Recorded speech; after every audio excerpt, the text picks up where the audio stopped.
We're waiting for the House to come in for debate this afternoon.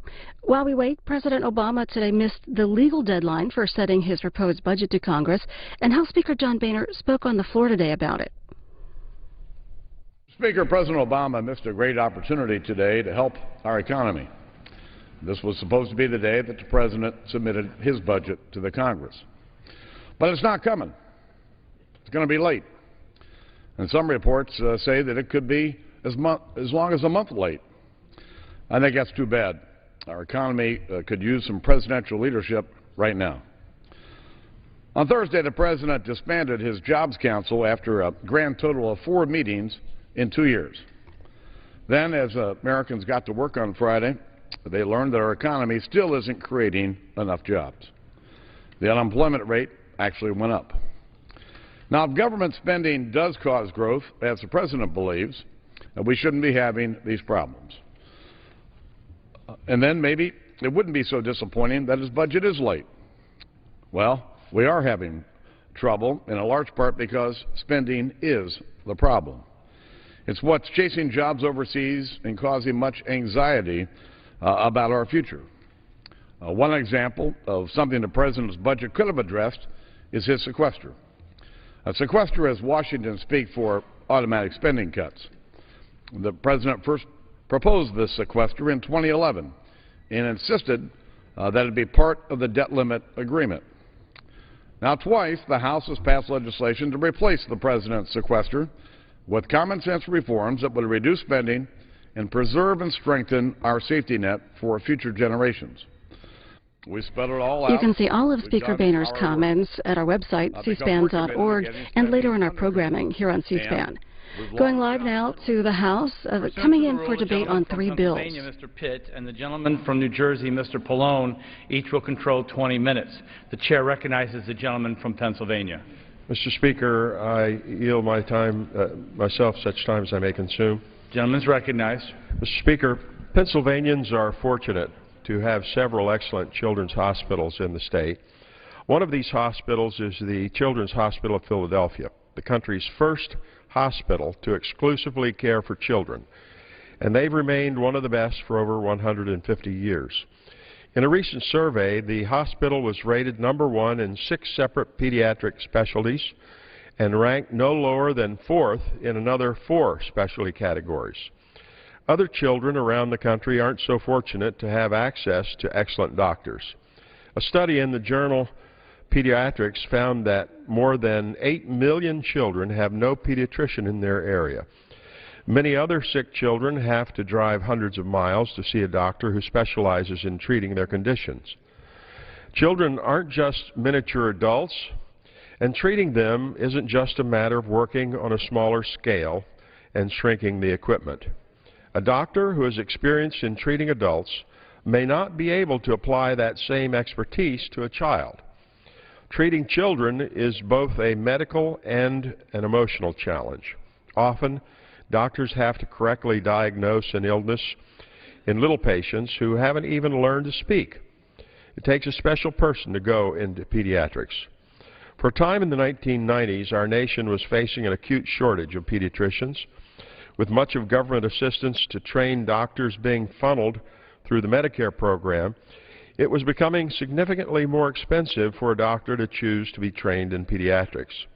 To help correct this imbalance, Congress created the Children's Hospital Graduate Medical Education Program. This is a program that was created and has been sustained with bipartisan support. Unfortunately, the program is facing elimination. President Obama's budget for the 2012 fiscal year called for elimination of the program, despite the positive results. I support getting rid of programs that are duplicative, unproven, or unnecessary, especially with the budget pressures we're facing now. However, CHGME has a proven track record. Over 40% of pediatricians in the United States are trained through CHGME. 43% of those in subspecialties are trained through the program. The Children's Hospital of Philadelphia runs the largest pediatric residency program in the country. Their residents will treat children in my community and then move across the country to practice in other communities. We need their expertise now more than ever. Last Congress, I worked with my Democratic counterpart on the Energy and Commerce Health Subcommittee, Representative Frank Pallone, to introduce legislation to renew the program. Our legislation passed the House of Representatives twice in the 112th Congress, both times by a voice vote. Unfortunately, the bill was tied up in the Senate and was not considered. Congressman Pallone and I wasted no time in reintroducing the bill this year, and I'm proud to say that in the very first meeting of the Energy and Commerce Committee on January 22nd, the bill was reported out unanimously. The bill is a very simple 5-year reauthorization of the CHGME program at current funding levels. H.R. 297 is supported by the Children's Hospital Association, the American Hospital Association, the Academic Pediatric Association, the American Academy of Pediatrics, the American Pediatric Society, the Association of Medical School Department Chairs, the Society for Pediatric Research, the Association of American Medical Colleges, the American Osteopathic Association, and the American College of Surgeons, among others. Far too many children in our nation are already lack access to a pediatrician or a doctor trained in pediatric subspecialty. Without CHGME, we will once again be discouraging medical residents from choosing pediatrics. On a personal note, nearly 2 years ago, I met Anna Lipsman, who was receiving treatment for leukemia at the Children's Hospital of Philadelphia. Today, thanks to the excellent care she received, she is happy, energetic, and in school full-time. She continues to remind me about what is really at stake. I urge all my colleagues to vote yes on H.R. 297 and reserve the balance of my time. Gentleman reserves the balance of time. Chair recognizes the gentleman from New Jersey, Mr. Pallone. Thank you, Mr. Speaker. I yield myself such time as I may consume. Gentleman may proceed. Mr. Speaker, I'm pleased to rise in support of H.R. 297, the Children's Hospitals Graduate Medical Education Reauthorization Act of 2013. As every parent knows, it's very important to have a trusted doctor to turn to when their child gets sick. Since its inception in 1999, the Children's Hospital Graduate Medical Education Program, known as CHGME, has helped to make sure that the doctor is there and prepared to diagnose any symptoms that our children face. In fact, the program has been a true success. In the 1990s, declines in pediatric training programs threatened the stability of the pediatric workforce, and CHGME helped to reverse these dangerous declines. Even then, Congress, on a bipartisan way, recognized that if we didn't create and fund programs that would train doctors to treat these children, there won't be anyone left to take care of them. And that's why the House overwhelmingly supported reauthorization of the program in the 112th Congress, passing standalone legislation in September 2011, and also including the reauthorization in broader legislation in December 2012. With this federal CHGME support, children's hospitals can play a key role in ensuring the continued growth of our nation's pediatric workforce. In 2009, the program supported the training of 5,361 resident physicians nationally. The program will also help to enhance hospitals' research capabilities and improve hospitals' ability to provide care to vulnerable and underserved children. Reauthorizing CHGME continues to be one of my top health priorities, and I want to thank Congressman Pitts, the chairman of our Health Subcommittee, for working with me on this bill. Together with his help and leadership, we're able to move this bill again swiftly to our committee and to the floor upon convening this Congress. So, Mr. Speaker, this program has proven results, and it's past time that we finally reauthorize CHGME so that we can provide certainty to hospitals, doctors, and their patients. Children in our communities are counting on this program to train a future generation of pediatricians, and I urge my colleagues to vote yes on the bill. I reserve the balance of my time.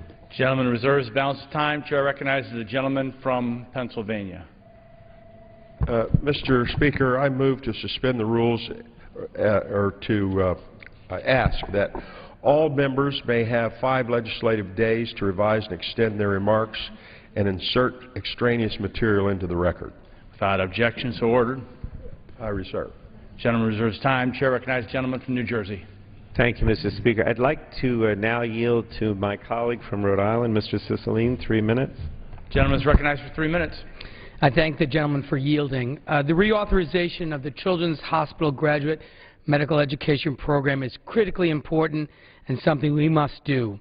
but I rise today to express some frustration with the bill as presented. Specifically, that while our nation faces an acute need for additional health professionals trained in psychiatry, this reauthorization continues a glaring mental health parity failure within the Children's Hospital Graduate Medical Education Program. The failure to include children's psychiatric teaching hospitals in the program.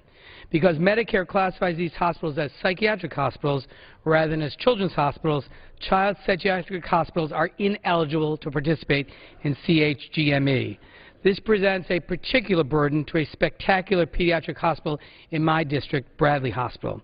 And that is why last Congress I introduced the Children's Hospital Education Equity Act, which was designed to fix this oversight by simply expanding the definition of a children's hospital to cover a child psychiatric hospital. I'm disappointed, therefore, that the CHGME reauthorization is being considered under suspension of the rules today, as it prevents consideration of amendments to improve the program and to correct this omission in the bill. Our nation must fulfill its commitment to mental health parity, and Congress must do its part to enhance access to child and adolescent mental health care. Despite this shortcoming, I intend to support the bill, and I look forward to working with my colleagues in both parties and in both chambers to correct this serious inequity. I thank the gentleman. I yield back the balance of my time. Gentleman yields back his time. Chair recognizes the gentleman from Continue to Pennsylvania. reserve my time. Gentleman reserves. The chair now recognizes the gentleman from New Jersey. I have no additional speakers, so would be prepared to close. Go ahead.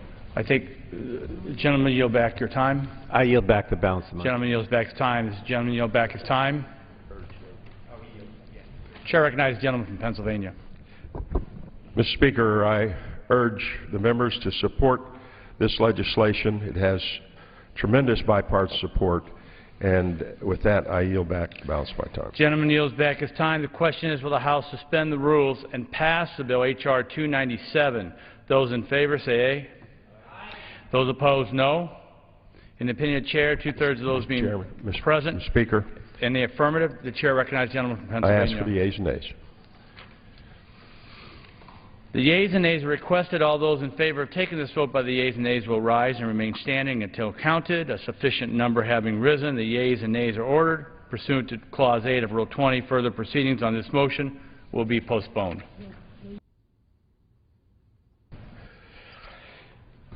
For what purpose does the gentleman from Pennsylvania rise? Mr. Speaker, I move to suspend the rules and pass H.R. 225, the National Pediatric Research Network Act of 2013. The clerk will report the title of the bill. Union Calendar Number 2, H.R. 225, a bill to amend Title IV of the Public Health Service Act to provide for a national pediatric research network, including with respect to pediatric rare diseases or conditions. Pursuant to the rule, the gentleman from Pennsylvania, Mr. Pitts, and the gentleman from New Jersey, Mr. Pallone, each will control 20 minutes. The Chair recognizes the gentleman from Pennsylvania. Mr. Speaker, I ask unanimous consent that all members may have 5 legislative days in which to revise and extend their remarks and insert extraneous materials into the record on the bill. Without objection, so ordered. Mr. Speaker, I yield myself such time as I may consume. Gentleman may proceed. Mr. Speaker, I rise in support and urge my colleagues to vote for H.R. 225, the National Pediatric Research Network Act of 2013. Simply put, this legislation will foster important research on diseases that affect children. The bill will allow the National Institutes for Health to establish a national research network comprised of pediatric research consortia.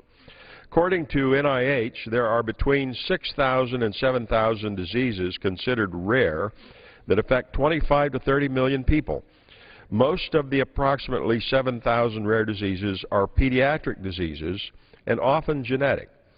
Sadly, there are insufficient therapies for doctors to treat such diseases.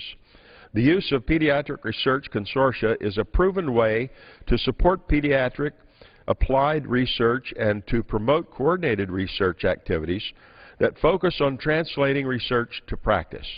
This will help improve care for children. As an example, it is important to note that this bill will address some devastating diseases, such as spinal muscular atrophy.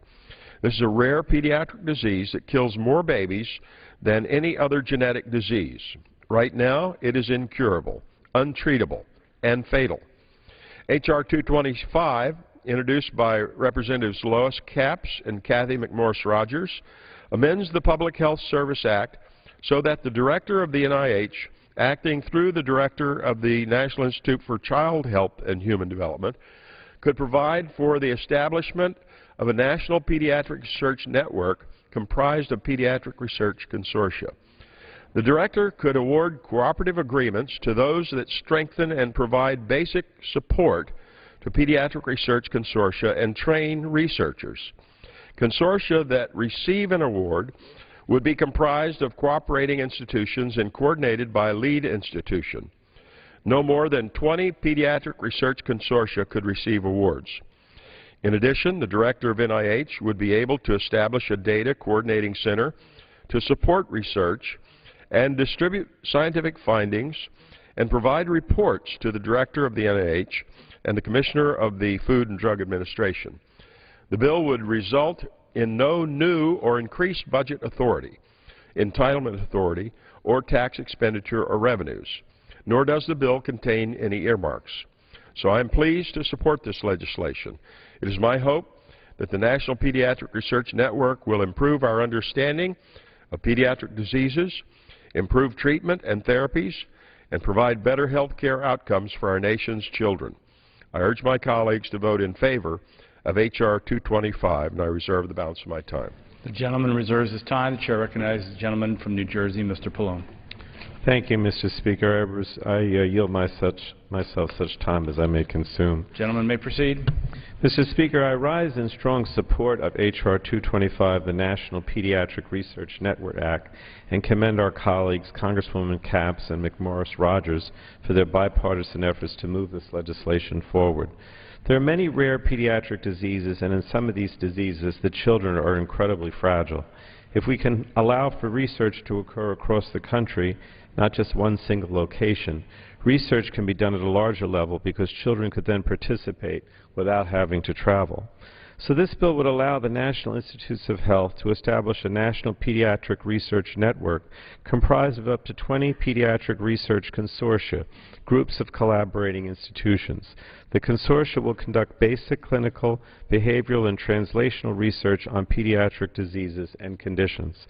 Among the 20 consortia, the NIH Director is directed to ensure that an appropriate number of awards go to consortia that focus primarily on pediatric rare diseases such as spinal muscular atrophy or birth defects such as Down syndrome. In addition, we all know too well that traditionally pediatric research has been underfunded. That can make it hard to train and develop the research talent needed to address these devastating illnesses. The consortia can therefore be the training grounds for future researchers helping to fill the pediatric pipeline. Mr. Speaker, no funds are specifically allocated to this effort under the bill, but it's our hope and expectation that NIH will choose to create the network and build on the important work in pediatric research that it already supports. In the last Congress, the same bill was considered and approved by the Energy and Commerce Committee and the full House by voice vote. It was also included in a broader children's health bill at the end of the session, but it failed to be considered in the Senate. I urge my colleagues to support this bipartisan effort to address pediatric research, and with that strong support, it's my hope that we can encourage its passage in the Senate this time. I reserve the balance of my time. Gentleman reserves his time. Chair recognizes the gentleman from Pennsylvania. Mr. Speaker, this time I yield such time as he may consume to the chairman of the full committee, Mr. Upton, gentleman from Michigan. The gentleman is recognized. Well, I thank you, Mr. Speaker.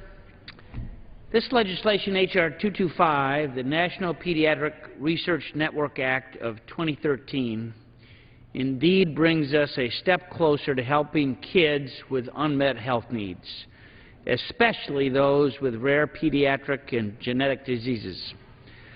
According to the NIH, there are more than 6,800 rare diseases, and most of them have no treatment or cure, and yes, they primarily affect children.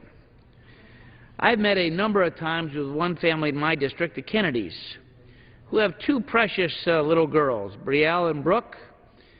I actually call them Sleeping Beauty and Cinderella. They have the rare disease called spinal muscular atrophy.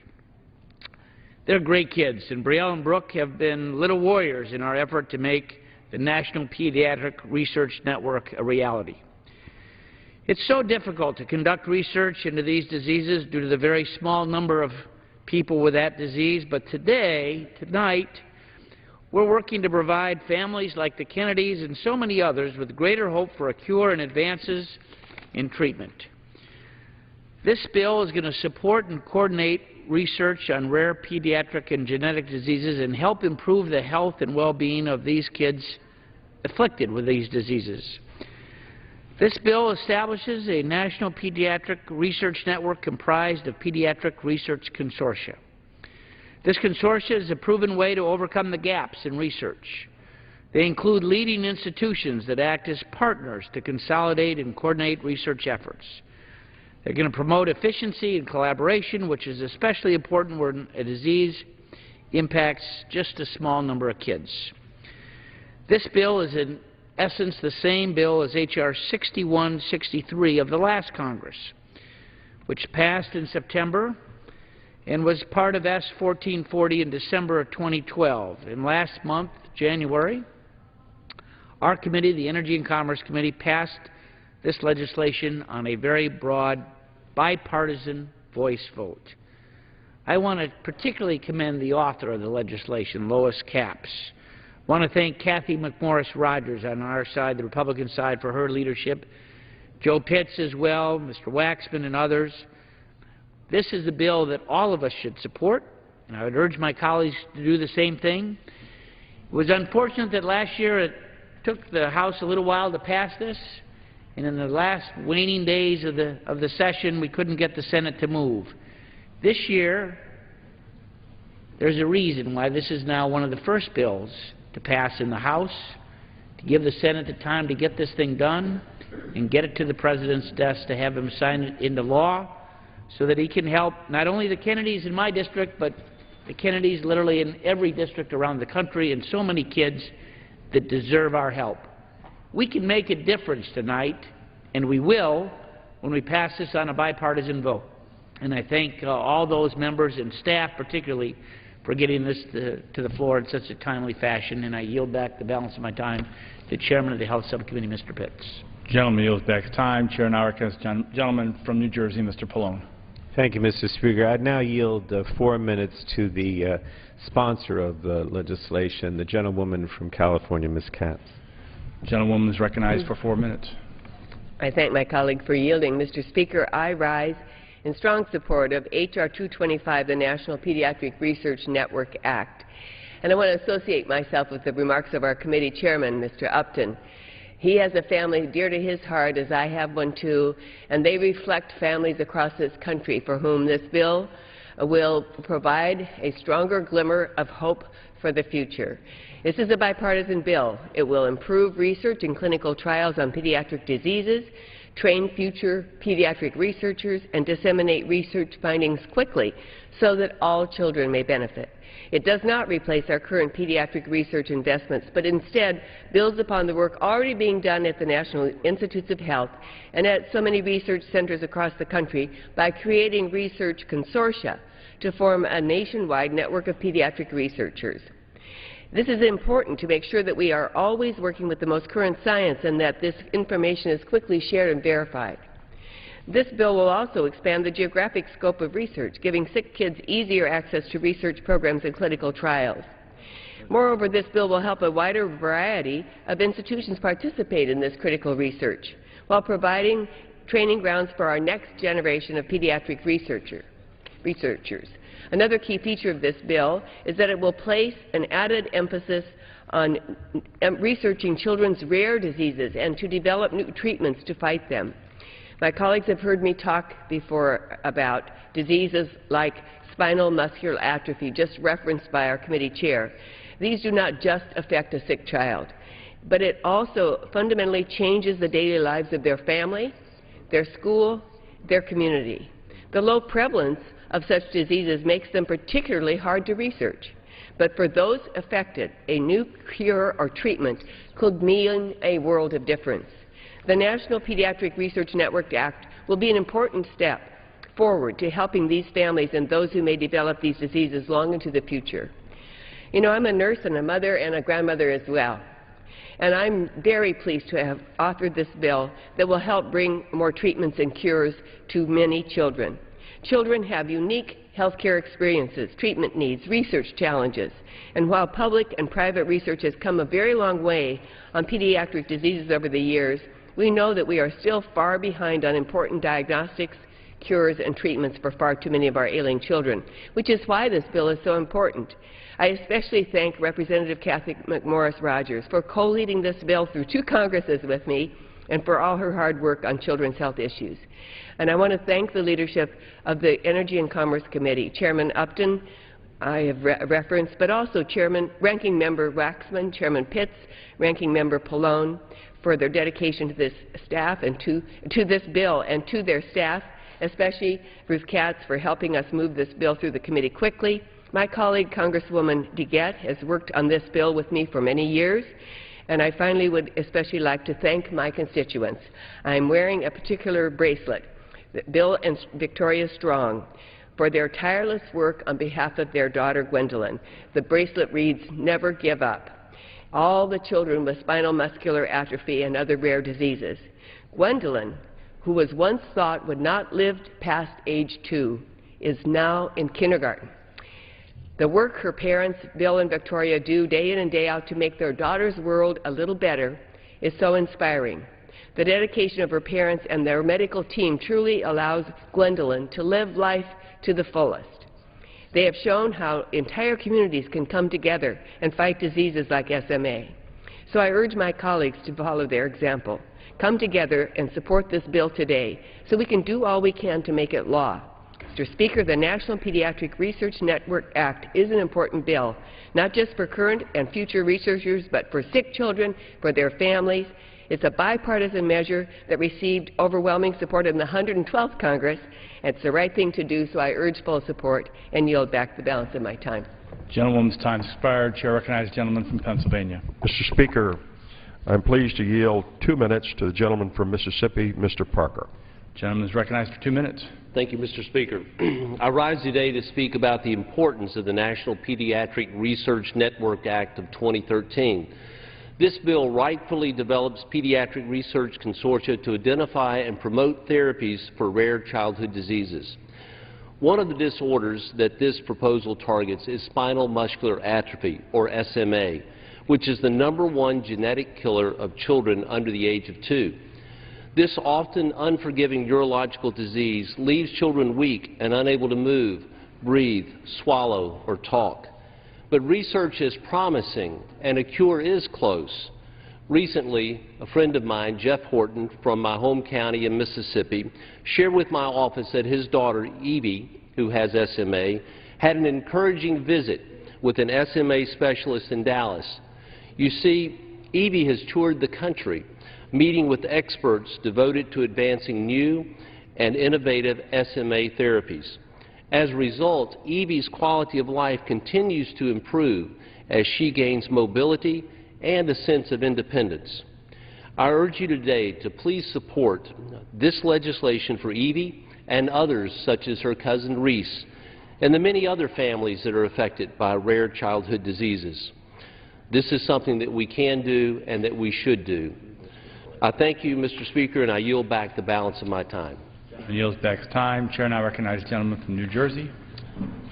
Thank you, Joe. Mr. Speaker, I have no additional speakers, so at this point I would urge passage of the legislation and yield back the balance of my time. Gentleman yields back his time. Gentleman from Pennsylvania. Mr. Speaker, I'd like to include in the record CBO's cost estimate for H.R. 225. The cost estimate was not available when the committee filed its report on the bill. Without objection, so ordered.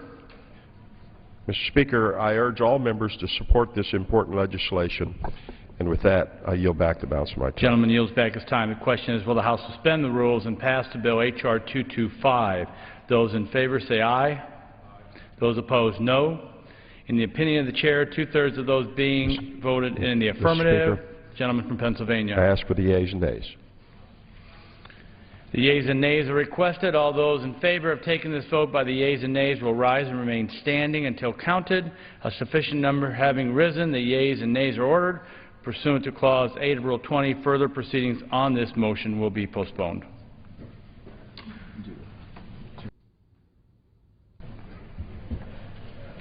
The Chair lays before the House a message.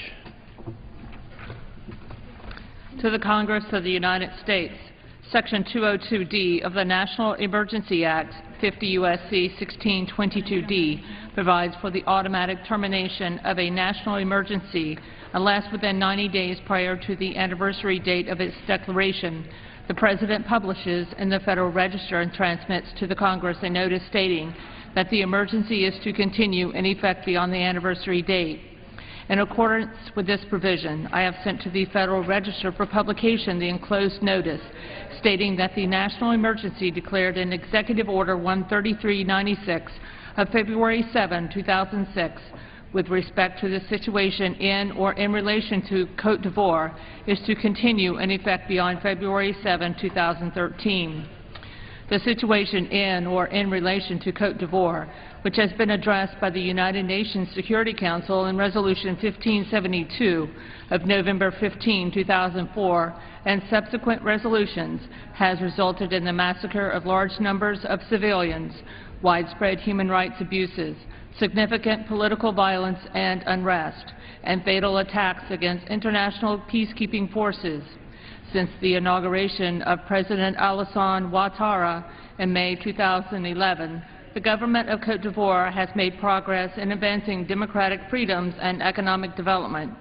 While the government of Côte d'Ivoire and its people continue to make progress towards peace and prosperity, the situation in or in relation to Côte d'Ivoire continues to pose an unusual and extraordinary threat to the national security and foreign policy of the United States. For these reasons, I have determined that it is necessary to continue the national emergency and related measures blocking the property of certain persons contributing to the conflict in Côte d'Ivoire. Signed, Barack Obama, the White House, February 4, 2013. Referred to the Committee on Foreign Affairs and ordered printed. Pursuant to Clause 12A of Rule 1, the Chair declares the House in recess until 6:30 p.m. today.